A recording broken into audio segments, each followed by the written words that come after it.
ఓం గురుభ్యో నమ. గం గణపతియే నమ. కాశీ మజిలీ కథలు 195వ మజిలీ మదన మంజరి కథ. ఉపకారం చేసిన వారికి చేతనైనంత ప్రత్యుపకారం చేయకపోతే ఆ జన్మ ఎందుకు? విక్రమార్క చక్రవర్తి నాకు చేసిన ఉపకారానికి నేనేం చేయగలను? ధన కనక వస్తు వాహనాలు కానీ భూమండలమే కానీ అతను గవ్వపాటి అయినా లెక్క చేయుడు. అతని గుణగణాలు ముల్లోకాలకి ఆశ్చర్యకరాలు. అతనికి ప్రాణం తృణ సమానం. అతనికి ఏమిచ్చి సంతోషపరచలేం? అతనికి ఇంకా వివాహం కానట్లు విన్నాం. అద్భుత సౌందర్యంతో దివ్యమంగళ స్వరూపుడైన అతనికి తగిన కన్య ఎక్కడుందో? 3 లోకాలు వెదికి అలాంటి కన్యని పట్టుకొని ఆ సరసుడికి వివాహం చేసి కృతకృత్యురాలి నవుతాను. నాకు అనుమతి ఇవ్వండి అని కుబేరుడి తమ్ముడైన మణిభద్రుడి భార్య మదనమంజరి అనే యక్షకాంత ఒకనాడు భర్తని ప్రార్థించింది. ఆమె మాటలకు అతను ఎంతో సంతోషిస్తూ, అలాంటి అమ్మాయి కోసం లోకాలు తిరగడం ఎందుకు? మీ అక్క కూతురు త్రిపురసుందరి అతి చక్కనిది కదా, ఆమెను అతనికిచ్చి పెళ్లి చేయి. విక్రమార్కుడు మానవుడని ఆమె తిరస్కరిస్తుందేమో అని నీ సందేహమా అన్నాడు. అప్పుడు మదనమంజరి మనసులలోనే కాదు, సుర గరుడ ఉరగ సిద్ధ విద్యాధర యక్ష కిన్నర కింపురుషాదులలో భూత వర్తమాన భవిష్యత్ కాలాలలో స్వర్గ మర్త్య పాతాల లోకాలలో విక్రమార్కుడిని పోలిన సాహసి పరక్రమశాలి వితరణశీలి విద్వాంసుడు సౌందర్యవతుడు తేజోమూర్తి లేడు పుట్టడు అని శపథం చేసి చెప్పగలను. త్రిపుర సుందరి అంగీకరింపదని నా సంకోచం. ఆమె అతనికి తగదేమో అని అంది. త్రిపుర సుందరి త్రిలోక సుందరి అని పేరు పొందింది కదా. వేల్పులు దానిని పెళ్లాడాలని కోరుకుంటున్నారు. అది ఆ రాజుకి ఎందుకు సరిపోదు అడిగాడతను. ఆ మహారాజు మొదట స్వజాతి యువతిని పెళ్లాడి తప్ప ఇరులను పరిగ్రహించడని విని ఉన్నాను. త్రిపుర సుందరిని అతనికి 2వ భార్యగా చేయదలుచుకున్నాను. అందుచేత ఇప్పుడు భూమండలం తిరిగి అక్కడి సుందరిని వెతుకుతాను అంటూ మదనమంజరి భూలోకానికి వెళ్ళింది. అంగ కుంతల సౌరాష్ట్ర కాశ్మీర చోళ కాంబోజ నేపాళ కళింగ ఆంధ్ర కర్ణాటక పాంచాల మగధ లాట కోసల మొదలైన రాజ్యాలు తిరిగి అక్కడెక్కడా విక్రమార్కునకు తగిన కన్య కనపడక ద్వీపాంతరాలకి వెళ్ళి తిరుగుతుంటే ఒకనాడు మలయవతి నగర ప్రాంతంలో ఒక ఉద్యానవనం కనిపించింది. దానిలో వింతలు చూస్తుంటే అక్కడ పువ్వులు కోస్తున్న ఒక యువతి కనిపించింది. మదనమంజరి, నువ్వెవరివి? ఈ ఉద్యానవనం ఎవరిది? ఈ దేశం పేరేమిటి అని అడిగింది. ఆమె ఆశ్చర్యంగా చూసి, ఇంతి, ఆ వృత్తాంతం తరువాత చెబుతాను, కానీ ద్వారపాలకులకు చిక్కకుండా ఈ వనంలోకి ఎలా వచ్చావు? నువ్వు ఎక్కడి దానివి? నీ చక్కదనం చూపరులకు ఆశ్చర్యం కొలుపుతుంది. ముందు ఇది చెప్పు అన్నది. మదనమంజరి, నేనొక యక్షకాంతని, కుబేరుడి తమ్ముడి భార్య మదనమంజరిని. ఆకాశ సంచారం చేస్తూ ఉంటాము. ఇక్కడి పూలకి వాసనకి ఆకర్షించబడి ఆకాశంలో నుంచి దిగాను అన్నది. ఆమె, నమస్కారం. మీ దర్శన భాగ్యం కలగడం నా పూర్వ పుణ్యం. మీరు దేవతలు, వినండి. ఇది మలయవతి నగరం. మలయధ్వజుడనే రాజు పరిపాలిస్తున్నాడు. అతనికి మలయవతి అనే కూతురుంది. ఆ త్రిలోక సౌందర్యవతికి నేను పరిచారికని. ప్రతిరోజు ఇక్కడ విహరించే ఆమెకు ఇవాళ ఒంట్లో అస్వస్థతగా ఉండి పెందరాళే లేవలేదు. ఈ పూలు ఆమె కోసమే కోసుకుపోతున్నాను. మదనమంజరి, మీ రాజకుమార్తెకు చక్కదనమేనా, లేక విద్యలేమైనా చదివిందా అన్నది. ఆమె విద్యావతి అవడం వల్లే ఆమె వివాహం ఇంతవరకు జరగకుండా ఆటంకం కలిగింది. 3 సార్లు స్వయంవరం జరిగినా ఎందరో రాజకుమారులు వచ్చినా ఆమెకెవరూ నచ్చలేదు. మదనమంజరి, ఆమె వరించదగిన వాడు ఎలా ఉండాలి అన్నది. పరిచారిక, అబ్బా, నేను చెప్పలేను. సౌందర్యం సాహసం ధైర్యం ఒకటేమిటి, అన్ని గుణాలు ఉండాలి. అలాంటి వాడిని బ్రహ్మ కొత్తగా సృష్టించాలే తప్ప ఎక్కడుంటాడు అన్నది. మదనమంజరి, ఆమె కోరుకున్న గుణాలన్నీ కలవాడిని తీసుకొస్తాను. ఏం పారితోషికమిస్తావు అన్నది. పరిచారిక: ఏమో, మన్మధుడు విద్యాశూన్యుడట, జయంతుడికి వితరణ లేదట, అలా ఆక్షేపిస్తుంది అన్నది మదనమంజరి. ఆమెకే వంకలు లేవా అన్నది పరిచారిక. లేవు, నేను ఖచ్చితంగా చెప్పగలను. అమ్మ, నువ్వు ఇక్కడే ఉండు, నేను పోయి నీ వృత్తాంతం చెప్పి వారి సెలవు తీసుకున్నాక నిన్ను తీసుకుపోతాను. ఎంతైనా వారు రాజపుత్రికలు కదా అన్నది మదనమంజరి. సరే అంది. ఆ పరిచారిక మలయవతి అంతఃపురానికి వెళ్ళింది. అప్పటికి మలయవతి మరొక సకురాలితో తన గదిలో కూర్చొని ముచ్చటిస్తుంది. మలయవతి: సఖీ, నా స్వప్న వృత్తాంతం చెప్పడానికి కూడా సిగ్గేస్తుంది. ఇక్కడ ఇంకెవరూ లేరు కదా అన్నది. సఖి: నిన్ను ఇంత పొద్దెక్కే వరకు లేవకుండా చేసిన ఆ కళ గురించి తెలుసుకోవాలని ఆరాటంగా ఉంది. ఇక్కడెవ్వరూ లేరు, కానీ ఆ కళేమిటో వేగంగా చెప్పు అన్నది మలయవతి.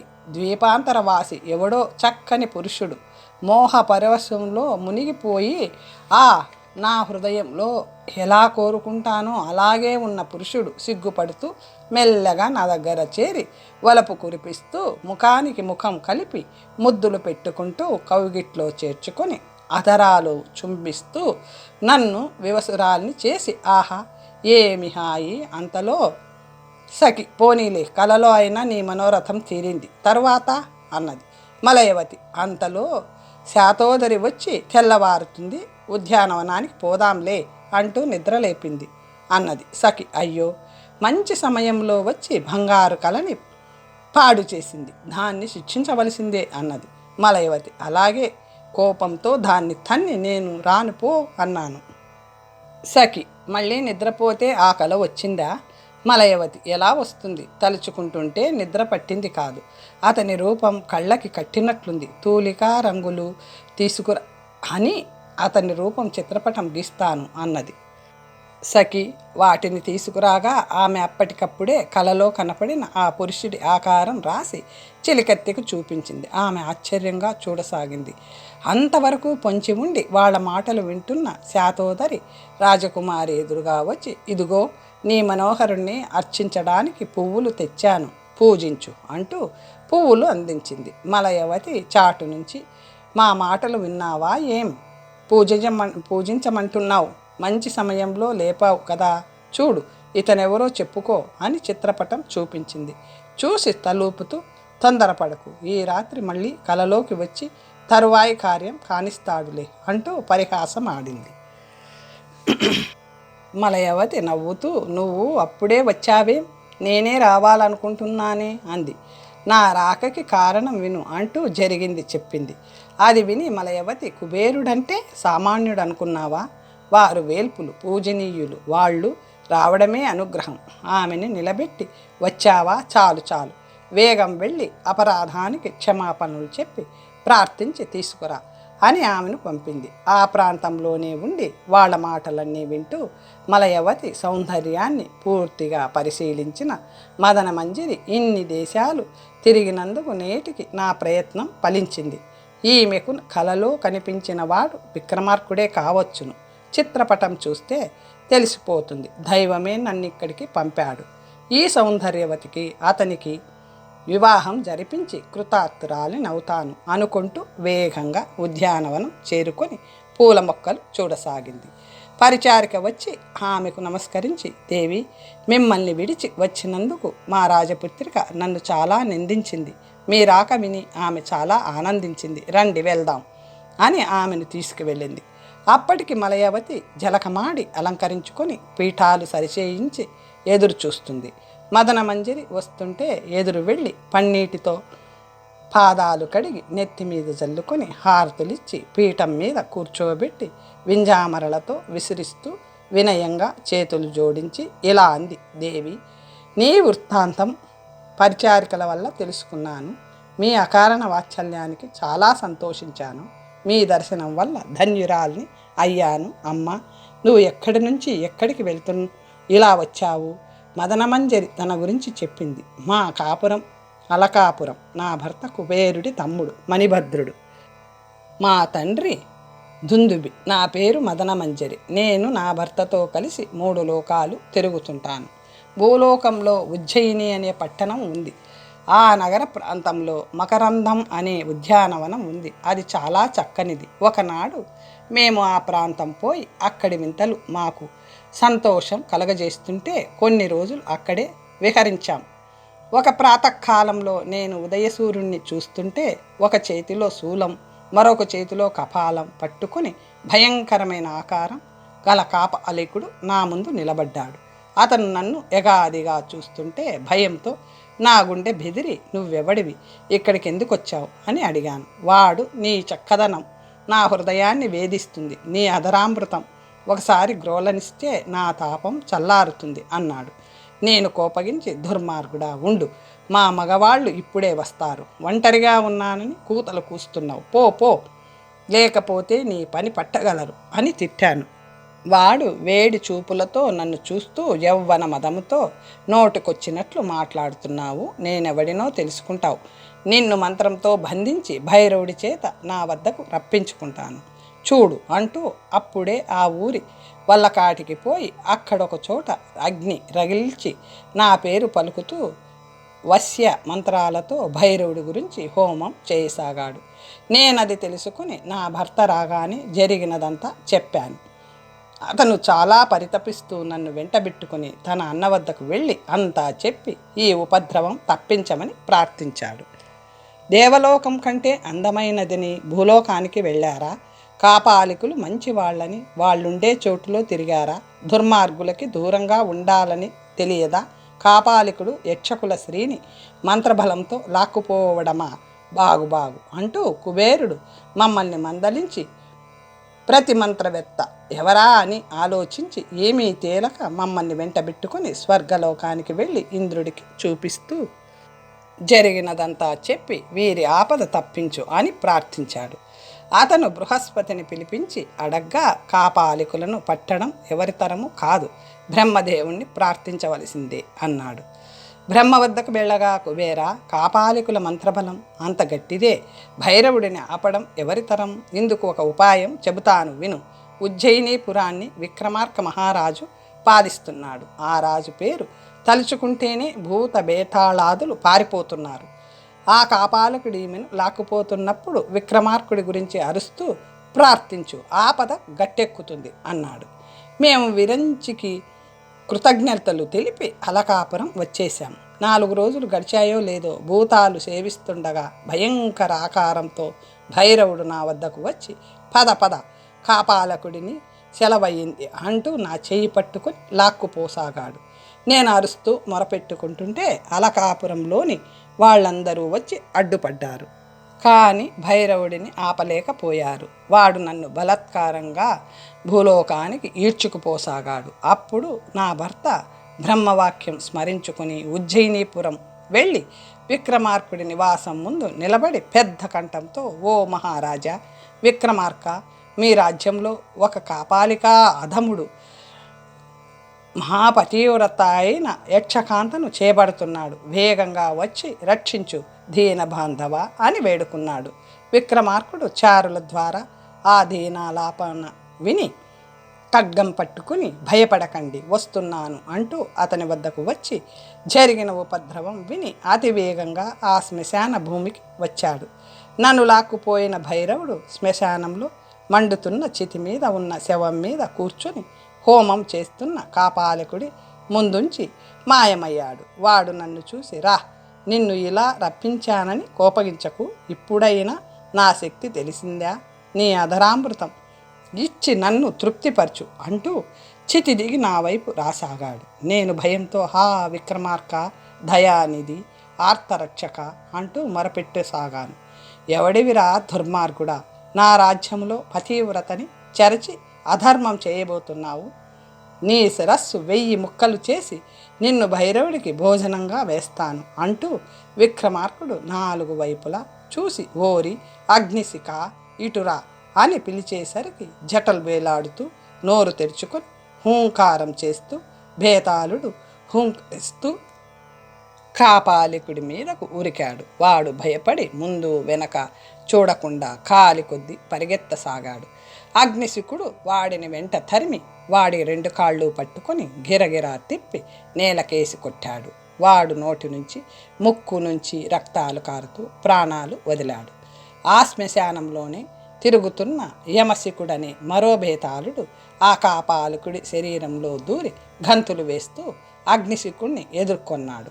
ఇద్దరికి కొద్దిసేపు యుద్ధం జరిగింది. అగ్నిశికుడు యమశికుడితో యుద్ధం చేస్తూ, దుష్టుడా తొలగిపో, నేను మహానుభావుడైన విక్రమార్క చక్రవర్తి గారి ఆజ్ఞ అనుసరించి ఈ కాపాలికుణ్ణి పరిమార్చాను. నువ్వెవడివి? నాకు ఆహారంగా ఉన్నాయి శవంలో దూరి గెంతులు వేస్తున్నావేం? అదిగో ఖడ్గం ధరించి మహారాజు నిలబడి ఉన్నాడు. నీ పీచం అణచగలడు. వారి సామర్థ్యం తెలియక నువ్వు ఇలా వచ్చావు అన్నాడు. అందుకు వాడు వెక్కిరిస్తూ, విక్రమార్కుడెవరు? ఢాకిని వల్లభుడా, భూత చక్రవర్త, భేతాళ చక్రవర్త?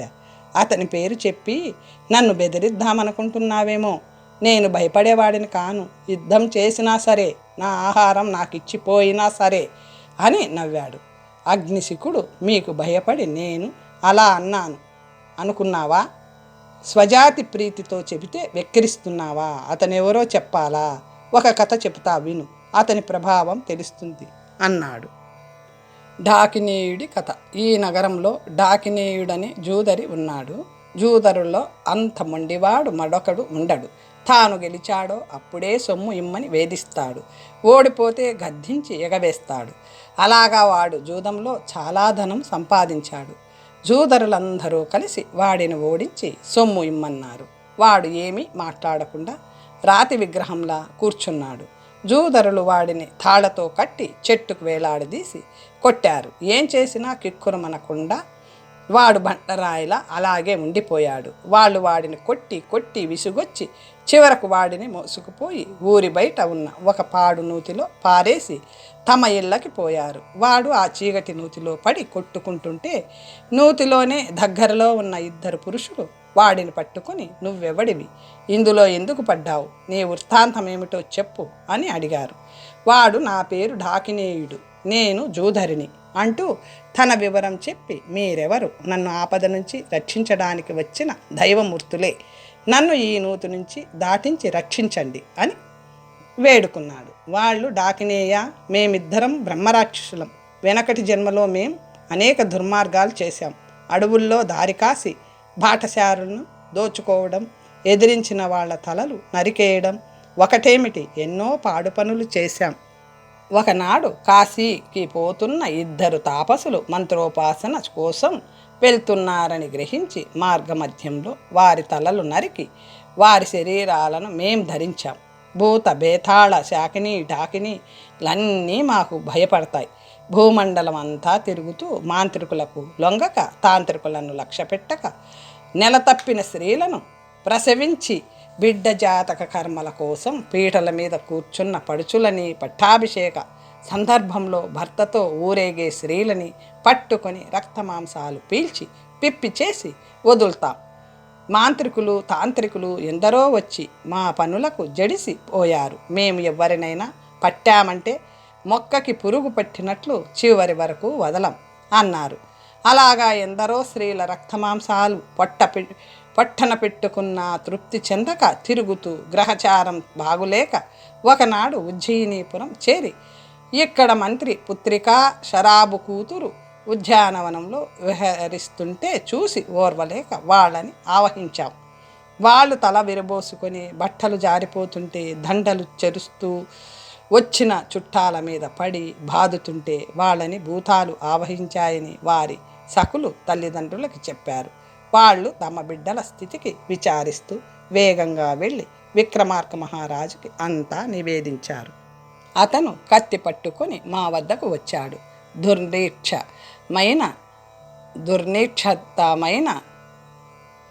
దుర్నిరీక్షమైన అతని తేజస్సును చూడగానే మా గుండెలు జల్లుమన్నాయి. సింహాన్ని చూసి భయపడి పరిగెత్తే లేళ్లలా మేము ఆ స్త్రీలను వదిలి పరిగెత్తాం. కానీ అతని దృష్టుల కాంతులు నాలుగు మూలలా వ్యాపించి మమ్మల్ని ఎటూ పరిగెత్తనివ్వక వేడి కలగజేశాయి. కళ్ళు కనబడక తడబడుతున్న మా వద్దకు ఆ మహాత్ముడు హూంకరిస్తూ వచ్చి మమ్మల్ని పరాభవించబోగా మేము అతని పాదాల మీద పడి రక్షించమని ప్రార్థించాం.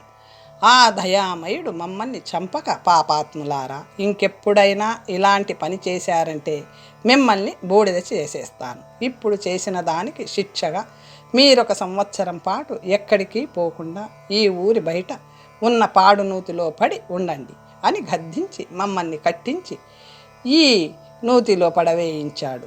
సంవత్సరానికి ఇక 8 రోజులు తక్కువ తరువాత బయటికి వస్తాం. డాకినేయ, నువ్వు మాకు ఉపకారం చేసేటట్లయితే నిన్ను ఈ కూపం నుంచి బయటకు ఎక్కిస్తాం. మాకు ఆకలి ఎక్కువగా ఉంది. ఈ 8 రోజులు నువ్వు మాకు ఆహారం తెచ్చివ్వాలి. ఇది మా కోరిక. ఇప్పుడు అలాగే అని తరువాత మరోలా చేశావో పైకి రాగానే ముందు నీ పనే పడతాం. బ్రహ్మరాక్షసుల ప్రభావం నీకు తెలుసు కదా అన్నారు హెచ్చరిస్తున్నట్లు. అతను అంగీకరించాడు. బ్రహ్మరాక్షసులు వాడిని మెల్లగా నూతి మీదికి ఎక్కించి వదిలారు. ఆ జూదరి కొంత మాంసం సంపాదించి ఆ రాత్రి శ్మశాన వాటికలో తిరుగుతూ మాంసం కావలసిన భూత బేతాళాలు త్వరగా రండి, చాలా మంచి మాంసం అంటూ కేకలు పెట్టసాగాడు. నేను ఆ కేకలు విని వాడి దగ్గరికి వెళ్ళి ఈ మాంసం ఎంత వెలకిస్తావు అని అడిగాను. వాడు నన్ను పరీక్షించి చూసి, మీ బల ప్రభావాలు ఒక్కసారి అరువిస్తే ఈ మాంసం మీకు ఇస్తాను అన్నాడు. నా బల ప్రభావాలతో నీకేం ప్రయోజనం? వాటిని పుచ్చుకొని ఏం చేస్తావు? మళ్ళీ ఎన్నాళ్ళకి తిరిగి వస్తావు అని నేను అడిగేసరికి అతను తన కథంతా చెప్పి నన్ను వంచిన జూదరులను పట్టుకొని బలవంతంగా ఆ నూతిలో పడవేసి ఆ బ్రహ్మరాక్షసులకి ఆహారం కావిస్తాను. 8వ నాడు మీ బల ప్రభావాలు మీకు తిరిగి ఇచ్చేస్తాను అని నమ్మించాడు.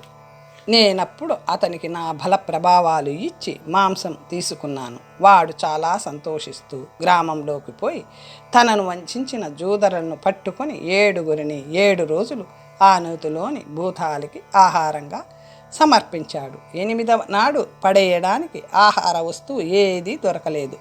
వాడు విచారిస్తూ శ్మశాన భూమికి వచ్చాడు. నేను వాడిని చూసి, డాకిని, నీ పని అయిందా? నా బల ప్రభావాలు ఇక నాకు ఇచ్చేస్తావా అని అడిగాను. వాడు దీనంగా, మహాత్మా, నీ దయ వల్ల 7 రోజులు గడిచాయి. ఇవాళ మాత్రం ఏమీ కనపడలేదు. రేపు వాళ్ళు పైకి వచ్చి ముందుగా నా పనే పడతారు. ఏం చెయ్యాలో తోచడం లేదు అంటూ విచారిస్తుంటే, ఆ నుయ్యి ఎంత దూరంలో ఉంది? నాకు ఆ బ్రహ్మరాక్షసుని చూపిస్తావా అని అడిగాను. దగ్గరలోనే ఉంది అంటూ నన్ను వాడు ఆ నూతి వద్దకు తీసుకువెళ్ళాడు. మొక్కలు, గడ్డి పెరిగి కప్పలు, పాములు మొదలైన వాటితో నిండి చీకటిగా ఉన్న ఆ అగాధంలోకి నేను తొంగి చూస్తుంటే ఆ కృతజ్ఞుడు నా 2 కాళ్ళు ఎత్తి గబాలున నన్ను ఆ నూతిలోకి తోసేశాడు. లోపలున్న 2 నన్ను ఆహారం అనుకొని పట్టుకొని నన్ను ముక్కలుగా విరబోయారు. నేను వారికి లొంగక చేతులతోనూ కాళ్లతోనూ కొట్టాను. మాకు యుద్ధం జరిగింది. అందులో నాకే జయం కలిగింది. నా పరాక్రమానికి లొంగిపోయిన వాళ్ళు, బాబు, నువ్వెవరివి? ఆ డాకినేయుడు మా పని పట్టడానికి నిన్ను ఇందులో పడేశాడా ఏమిటి? నువ్వు మనుషుడివి కావు. నీ పరాక్రమం అద్భుతం. నీతో స్నేహం చేయదలుచుకున్నాం. నీ వృత్తాంతం చెప్పు అన్నారు. బ్రహ్మరాక్షసులారా, నేను మీ కథ ఎరుగుదును అంటూ నేను నా కథ చెప్పి, డాకినేయుడు కృతజ్ఞుడై ఎలాంటి పని చేశాడో చూశారా? అగ్నిశిఖుడిని నేను బలవంతుణ్ణి కనుక సరిపోయింది.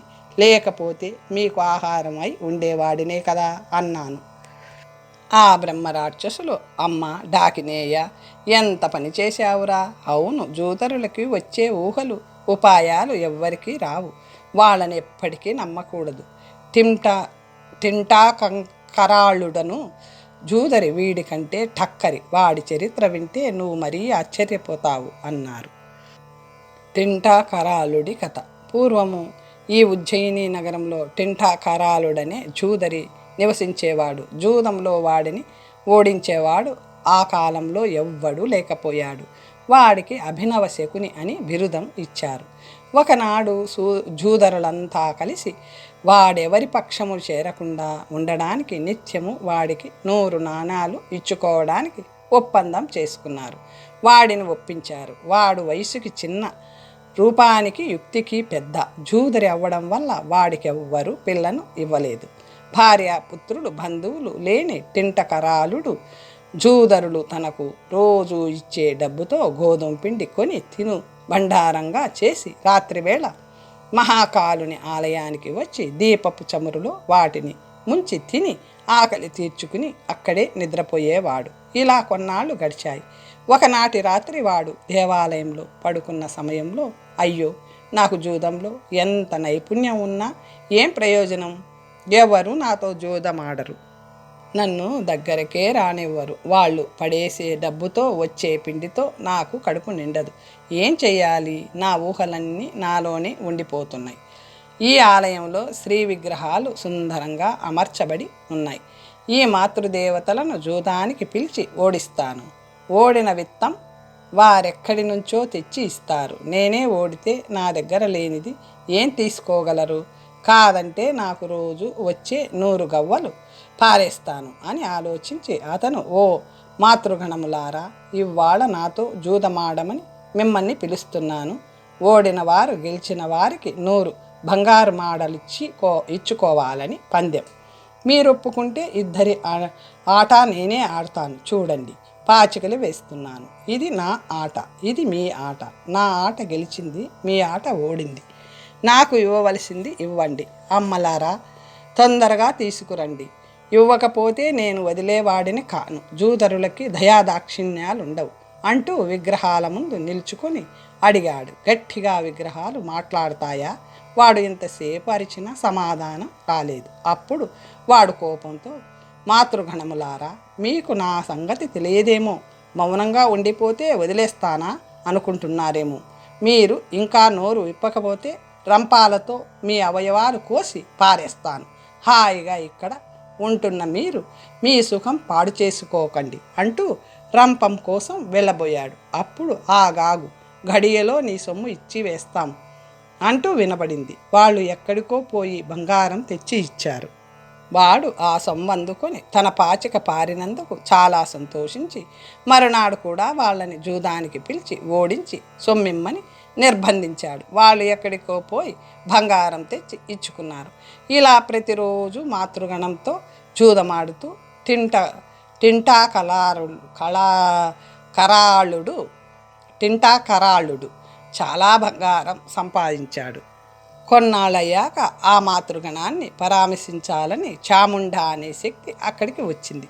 అక్కడ మాతృగణాలు విచారంగా ఉండడం చూసి, అక్కలారా, మహాకాళీనాథుడి ఆలయంలో నివసిస్తూ కూడా మీరు ఇలా చింతగా ఉండడానికి కారణమేమిటి అని అడిగింది. అందుకు వారు జూదరి గురించి చెప్పి మీరు ఓడారంటూ సొమ్ము కోసం నిర్బంధిస్తున్నాడు. అలకాపురంలో ఉన్న పరిచితురాలి నుంచి నిత్యము బంగారం తెచ్చి వీడికి ఇస్తున్నాం. ఎంత పరిచయస్తురాలైనా రోజు అడగడానికి మొహమాటం వేయదా? వీడేమో రోజు వేధిస్తున్నాడు.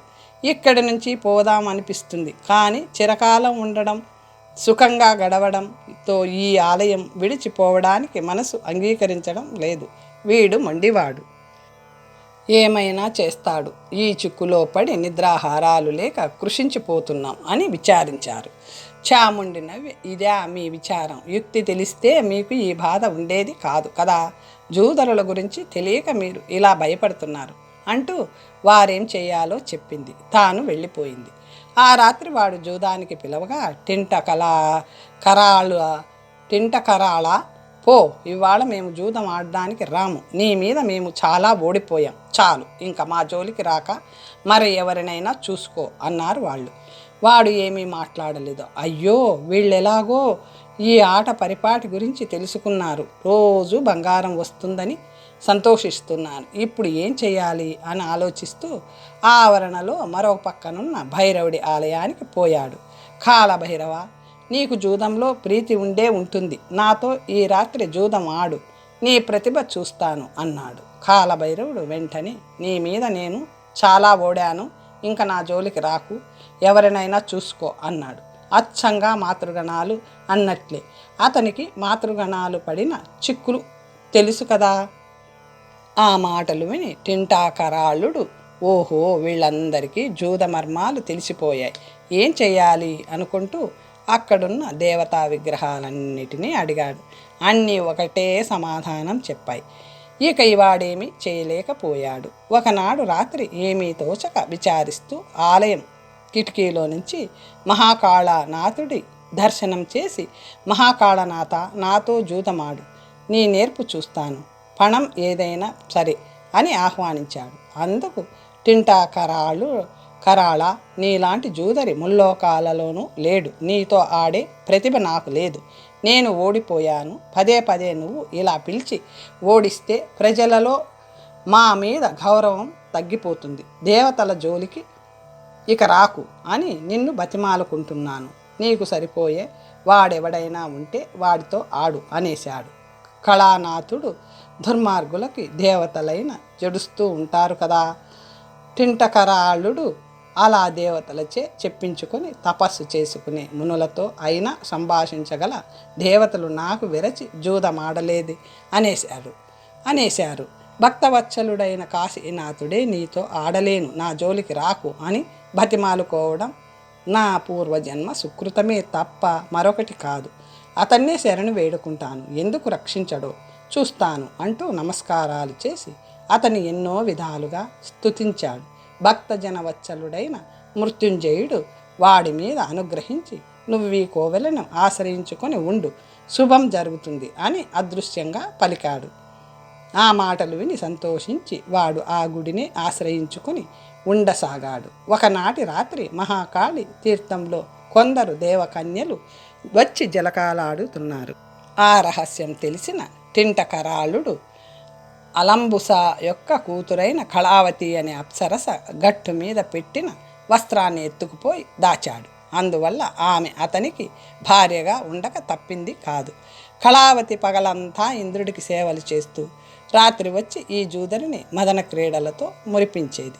వాడు బ్రతిమాలితే ఒకనాడు ఆమె వాడిని స్వర్గానికి తీసుకుపోయి అక్కడి వింతలు చూపించి తీసుకొచ్చింది.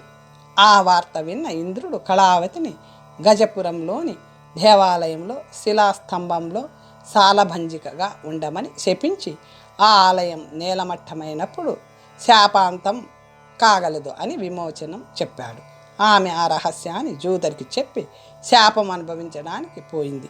ఆ జూదరి ఆమె వియోగానికి పరితపిస్తూ తపస్వి వేషం ధరించి ఆ నగరం వెళ్ళి తన బుద్ధి బలంతో ఆ నగరాధీశ్వరుణ్ణి తనకి శిష్యుడిగా చేసుకుని ఆ దేవాలయాన్ని నేలమట్టం చేయించాడు. వెంటనే కళావతికి పూర్వరూపం వచ్చి అతన్ని చేరింది. అతను ఆమెతో చిరకాలం సుఖించాడు. అగ్నిశిఖ, టింటకరాళుడు ఎలాంటి యుక్తిపరుడో విన్నావు కదా. డాకినేయుడు నిన్ను నూతిలో తోయడం ఏం విచిత్రం అని బ్రహ్మరాక్షసులు నాతో అన్నారు. సరే, ఇవాల్టితో అయిపోయింది, రేపు పోయి నేను వాడి పని పట్టక పోతానా అన్నాను. మరునాడు నేనే నూతిలో నుంచి బయటపడి ఈ ఊరంతా వెతికి ఒకచోట వాడిని పట్టుకొని నా రూప ప్రభావాలు లాక్కొని వాడిని చంపడానికి ప్రయత్నిస్తుంటే ఈ విక్రమార్క మహారాజు దైవకంగా గుర్రం మీద ఆధారణ పోతున్నాడు. వాడు ఆ రాజును చూసి మొర్రో అని అరిచి, మహాప్రభు, నన్నీ బేతాళుడు చంపుతున్నాడు, రక్షించండి అని ప్రార్థించాడు. ఎవడురా నువ్వు అంటూ ఆ రాజు ఒక్క కేక పెట్టేసరికి నేను వాడిని వదిలి పరిగెత్తాను. అతను తన గుర్రంతో నన్ను వెంబడించి 1/2 నిమిషంలో నా మడమలు తొక్కి కత్తి అంచును నా తలలో గుచ్చాడు. నేను కదలలేక ఆ మహారాజు పాదాలు పట్టుకొని, దేవా, ఇది మొదలు నీకు నేను దాసుడనై నువ్వు తలచినప్పుడు వచ్చి నువ్వు చెప్పిన పనులన్నీ చేస్తాను, నన్ను విడిచిపెట్టు అని ప్రార్థించాను. ఆ దయామయుడు, సరే, ఇటుపై నువ్వు మనుషుల జోలికి రాకూడదు, వచ్చావో నా సంగతి తెలుసు కదా, జాగ్రత్త, పో అని వదిలేశాడు. యమశిఖ, విక్రమార్కుడంటే ఎవరో ఇప్పటికైనా తెలిసిందా? మన చక్రవర్తి అయిన మహాబేతాళుడు అతనికి దాసుడని తెలుసునా? నా ఆహారం వదిలిపో, ఆ రాజుకి తెలిసిందంటే నీ పీచం అణుస్తాడు అనేసరికి వాడు పళ్ళు ఈకిలిస్తూ, అగ్నిశిఖ, మనమిద్దరము ఒకే బడిలో చదువుకున్నాం, నీ కబుర్లకి భయపడేవాడిని కాను, నా వశమైన ఈ ఆహారాన్ని నీకిచ్చేది లేదు పో అన్నాడు. వాళ్ళిద్దరూ మళ్ళీ దెబ్బలాడుకోసాగారు. విక్రమార్కుడు అది తెలిసి తన చేతిలోని కత్తి అంచుతో నేల మీద యమశికుడి బొమ్మ గీసి దాని అవయవాలు ఖండించాడు. అక్కడ యమశికుడు కాళ్ళు చేతులు తెగి నేలను పడి ఏడుస్తూ శవాన్ని వదిలి దొర్లుతుంటే అగ్నిశికుడు వాడిని సందిట్లో పట్టుకుని ఎత్తి దూరంగా విసిరేసి ఆ కాపాలికుడి శవం భక్షించి అదృశ్యమైపోయాడు. రాజపుత్రి, ఆ విచిత్రమంతా నేను కళ్ళారా చూశాను. పరమానందంతో నేను ఆ మహానుభావుడి పాదాల మీద పడి, మహారాజా, నువ్వు బ్రహ్మాదులకు శక్యం కాని ఉపకారం చేశావు. యావజ్జీవము మీ నామస్మరణ స్మరించుకుంటూ మీ భక్తులమై ఉండడం తప్ప ఏం చేయగలం అంటూ అతన్ని ప్రార్థించాను. అతను చిరునవ్వుతో, మీరు వేల్పులు, మేము మానవులం, మీరు సంతోషించడం మాకు మహాప్రసాదం కదా. ఇంతకంటే బతుకుకి సార్థకత ఏముంటుంది? మీ మాటలు చాలా సంతోషం కలిగించాయి, భద్రంగా ఇంటికి వెళ్ళు అని అనుమతి ఇచ్చేసరికి నేను అతని పాదాలు పలుమార్లు మ్రొక్కి భర్తని కలుసుకుని అతి సంతోషంగా ఇంటికి పోయి పునర్జన్మ ఎత్తినట్టే ఆనందించాను. కానీ చేసిన ఉపకారానికి చేయగలిగినంత ప్రత్యుపకారం చెయ్యని జన్మ ఎందుకని ఆ మహారాజుకి ఏమిచ్చి సంతోషపరచాలో అని ఆలోచించి చివరకు అతనికి సరిపడిన లావణ్యవతిని ఏరి తెచ్చి పాణిగ్రహణం చేయించాలని ఉడతాభక్తిగా తలచి బయలుదేరి 76 దేశాలు తిరిగాను. ఎక్కడా అతనికి తగిన కన్య కనపడలేదు. ద్వీపాంతరాలు చూద్దామని ఇటు వచ్చాను. ఇదే నా వృత్తాంతం. అంతవరకు చెప్పేసరికి వేళ దాటిపోవడంతో మణిసిద్ధుడు మిగిలిన కథని తర్వాతి మజిలీలో చెబుతానన్నాడు. తరువాత కథ వచ్చే భాగంలో తెలుసుకుందాం. ఓం స్వస్తి.